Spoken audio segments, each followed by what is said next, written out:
global.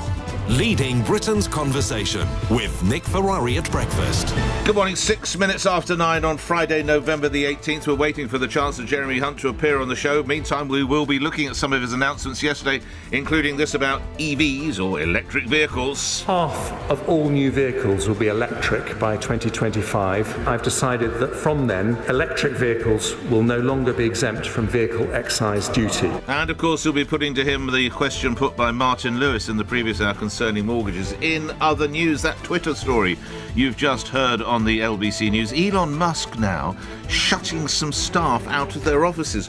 Why are so many people who, of course, relish and enjoy, good luck to them, enjoy being with the liberal media that is Twitter? 133 million followers for Barack Obama, nearly 9 for Gary Lineker. Why aren't they quitting in protest? Yesterday was the deadline for employees to respond to this extraordinary email, which said they could either agree to work hardcore, and he warned that it would be really intense, or they could accept 3 months' pay and leave. Nick Ferrari at breakfast. Call 0345 6060 973. Text 84850. Nick Ferrari at breakfast on LBC. Busy man, we're waiting for the Chancellor to arrive at the LBC Westminster studio, so let's continue our conversation about pensions and that triple lock. Richard in Chiswick. Richard, what would you say to that? Good morning. Yeah, just one specific point. I may have misunderstood what you were saying, but you made a reference to Alan Sugar getting the pension or something like that. I don't even know if he's pension age. He probably is. He is pension age. The point is that, as you will know perfectly well, pensions are taxable income.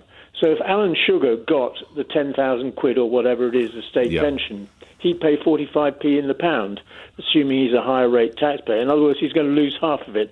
And in that sense, it is means tested. It's a cheaper way of means testing income than looking at the situation before the person gets the money and sort of excluding them, if you see what I mean. All I'm looking at, and obviously I have to reflect all groups of listeners on that programme, when people who are younger and who are possibly now desperately struggling to pay their energy bills and their rent or their mortgage, and there's not, I would argue, the same level of help or protection, how fair is that, Richard? I'm not talking about fairness. I'm simply making the specific point that pensions are taxable, and therefore a higher rate taxpayer will be paying roughly half. No, I hear you. But that's all. Should they be protected while others are not?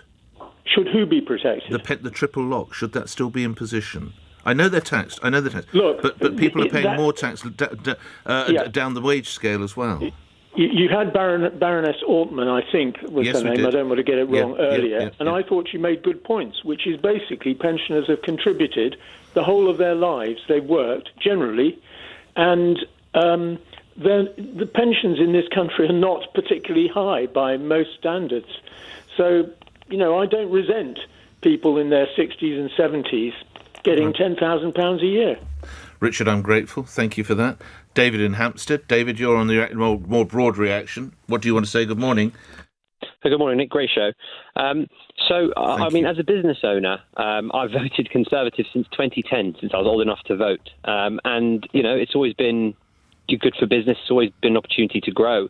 This budget is pretty much a death sentence for huge numbers of businesses. I mean, I run a small, medium-sized business. I employ people, corporation tax up from next year, fuel duty up 23%. Everything's up, and I mean, I think I can't remember which newspaper it was that said it was communicated like George Osborne, but the policies of Gordon Brown. Daily Telegraph. Yeah, and I think they're correct, because I think all Jeremy Hunt is doing is he's going beyond making pip squeak, as Gordon Brown said. He is really going to squeeze a lot of businesses out of existence, because this is not Conservative. And to be honest, the next election, if there was an election tomorrow, as someone who has always voted Conservative, to be honest, I'd probably just tear up my ballot paper or say, do you know what, let's give Labour a chance. Because to be honest, I never thought I'd even say that. But this is not a Conservative government, and it's a shame. What is the straw that's broken the proverbial back then? What is it from yesterday that particularly rankles, would you say, David? For me, it's probably two main things. The corporation tax rise, I think that's one for business. I know that wasn't strictly yesterday, but that's one that is a hammer blow for businesses, particularly now when a recession's coming or is here. Okay. And the second one is nothing to encourage businesses to grow.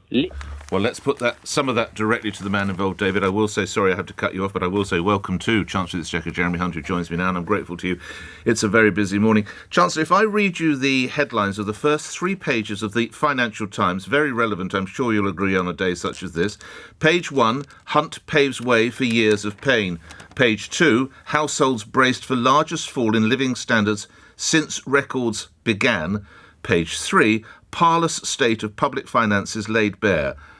Chancellor, what does that say to you for 12 years of Conservative stewardship of the nation's finances? Good morning.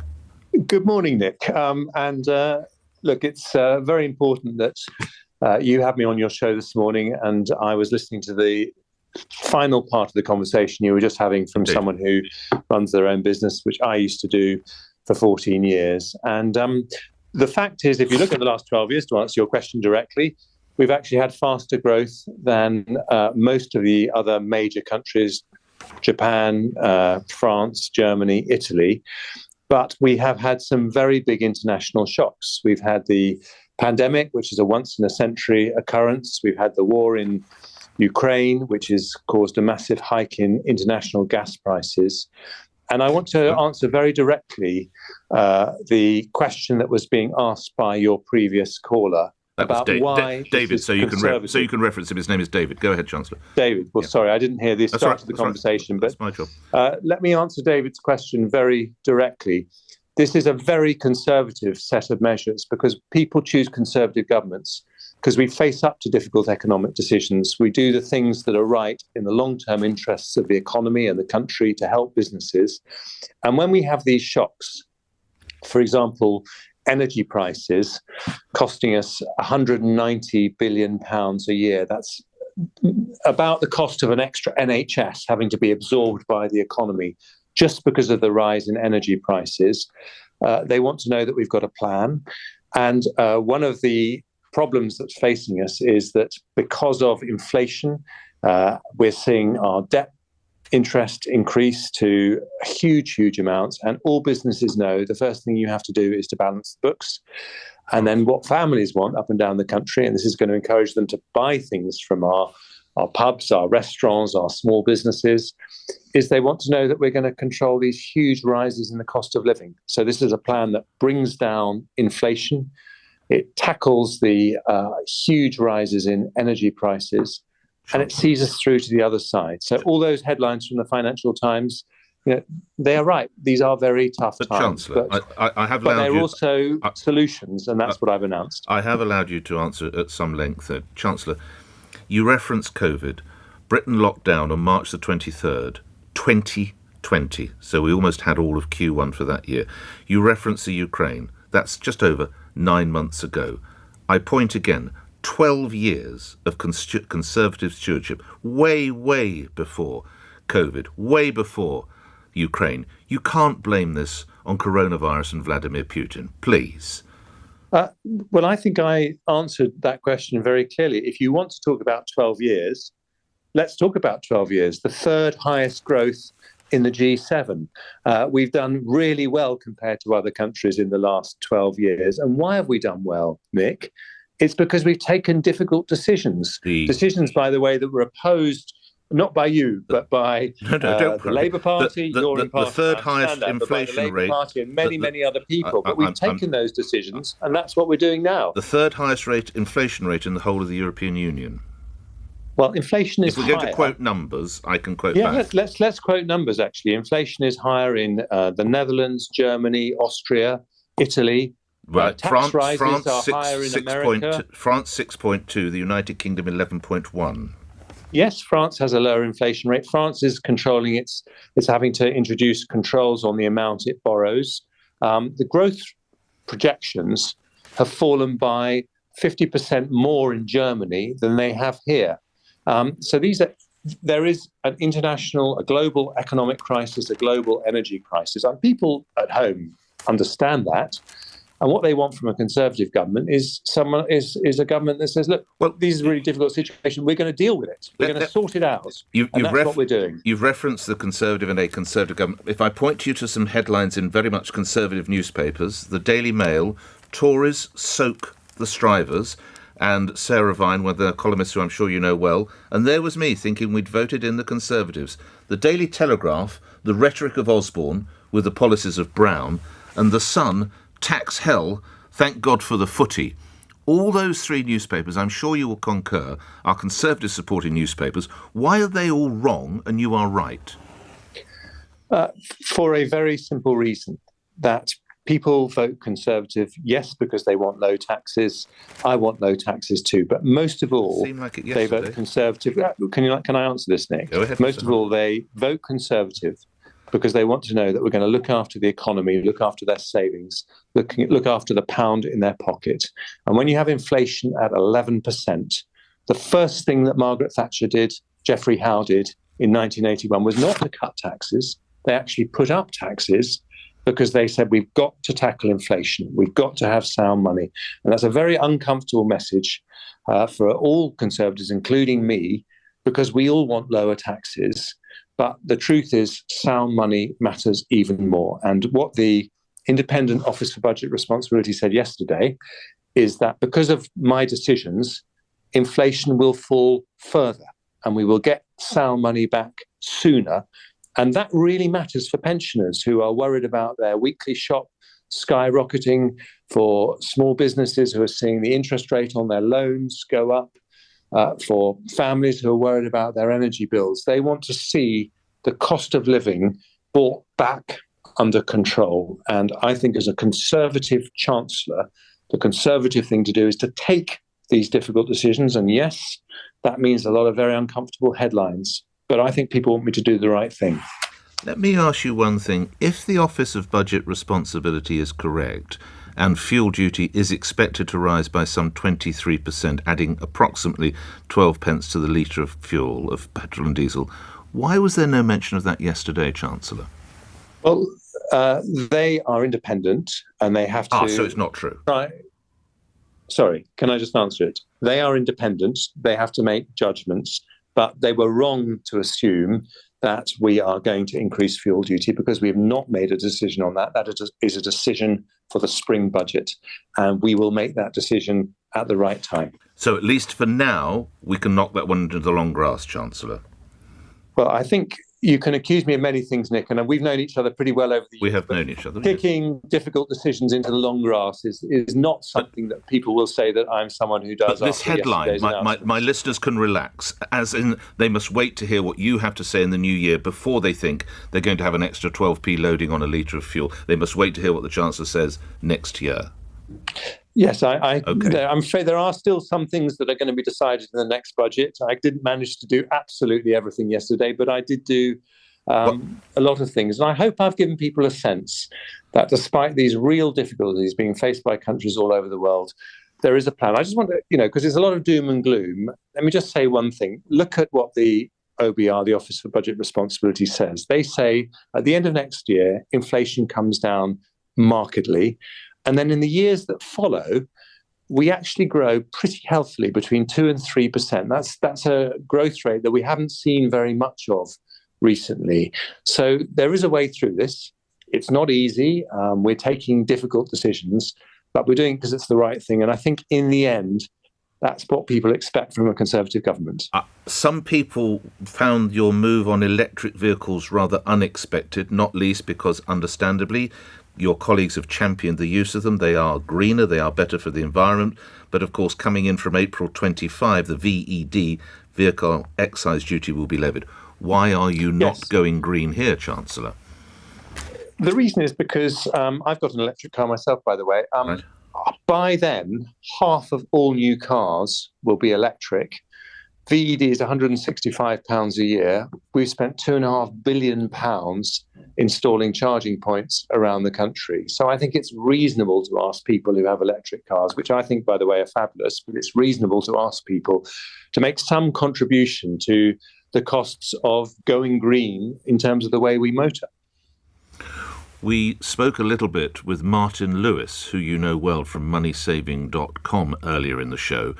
He broadly said that the concerns he had for those on the lower scale had been addressed, but he has enormous worries next spring for mortgage holders, not least with the energy bills, although, of course, hopefully the weather will get a little warmer. Is there a relief plan for those who get issues with their mortgage, possibly lose their job or can't make mortgage payments? Well, I think we have to watch this very carefully, Nick, because, when you're going into a recession, obviously the risk of repossessions is a very, very high concern. So I will continue to listen very, very carefully to what people like Martin say. I just make one broad point, though. The biggest way that we can reduce repossessions is to stop interest rates going higher and higher. And that means bringing down inflation. Interest rate hikes have actually been higher in Canada and America and New Zealand. They're going up all over the world. We need to try and constrain that growth as much as possible. And that's one of the reasons why you need to take the kind of difficult decisions that I announced yesterday. How have we come in 55 days from swinging Britain promising the largest tax cuts in 50 years to what many are saying is the most austere package of revenue-raising and spending curbs for more than a decade? Why so? Well, there were some mistakes in that mini-budget, and I have never pretended otherwise. I reversed it within 3 weeks of it being announced, and I've been Chancellor for 3 days. So, I accept there were some mistakes, but as a result of that, the cost of borrowing for the UK is back to the level it was before the mini-budget. And I think we've dealt with those issues. But unfortunately, the bigger issues that we face are not so easily reversible. It's the war in Ukraine, it's the long-term impact of the pandemic. And so it's going to take us longer to deal with those issues. But, deal with them we must, because people like David have got businesses to run, and they need the stability that comes with low inflation. Can I refer you to Fraser Nelson, a commentator you'll know well, who writes in today's Daily Telegraph? Mr. Hunt plans to raise taxes to their highest level in post-war history, on the rich and on the poor, on van drivers and electric cars. If it moves, it will be taxed. If it keeps moving, it will be windfall taxed. And meanwhile, the worst recession in Europe, with living standards falling faster than any time in living memory. I make all the facts of that above correct. How do you interpret his message? Well, what I would say to Fraser, who I may be seeing later today, by the way, but what I would say to Fraser is, in the end, in a crisis, and this is a global crisis, you have to ask what you want from a Conservative government. And the difference between Conservatives and Labour is with really difficult choices to put the economy back on track. Conservatives take those decisions. And we've had some big shocks. We had the financial crisis of 2008. Labour were in power for a year and a half, nearly 2 years after that. And they didn't take those decisions. They left them to George Osborne. We are probably a year and a half away from the most likely date of an election. We're taking those decisions. That's the difference between Conservative and Labour.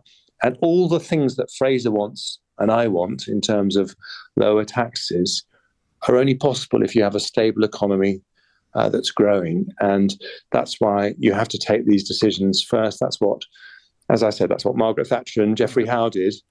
And I would never seek to compare myself to those extraordinary individuals, but it's taking those decisions that defines us as Conservatives. Lastly, your final question, a decision that surprised a lot of people. The former Labour Health Secretary, Patricia Hewitt, has been drafted in to look at the NHS. This is, of course, a politician who many years ago, and who subsequently apologised, was General Secretary of an organisation that suggested the age of consent should be lowered, in some cases to the age of 10. She subsequently apologised. What's she going to bring to the NHS?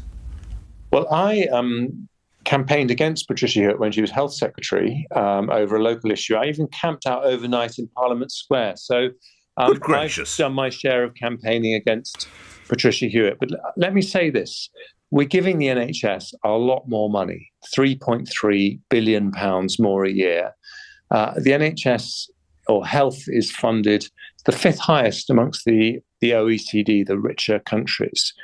And I want value for money out of every penny we give to the NHS. And I'm not going to be ideological about this. Patricia Hewitt is running the local NHS in Norfolk. She's got enormous experience. She's absolutely determined to root out waste and inefficiency. And if she can help me do that and make sure we're getting better value for money, I don't mind which party she's from. She's going to help us make the NHS better, make it more efficient, make it less wasteful. And that's what we should be doing. Grateful for your time this morning. Chancellor of the Exchequer Jeremy Hunt appearing here on LBC. Let's get back to your calls. Got a minute or two before a full news update. Paul in Peterborough. Paul, you've been listening to that and indeed, I'm sure, reflecting on the statement you heard yesterday. Your reactions. Good morning. I'm not happy, Nick, because I went by a petrol station earlier on today. Yes. And yesterday it was £1.57 a litre. £1.57? Yeah, it was £1.57 a litre. Petrol. Yep, sorry. And today, not even 12 hours later,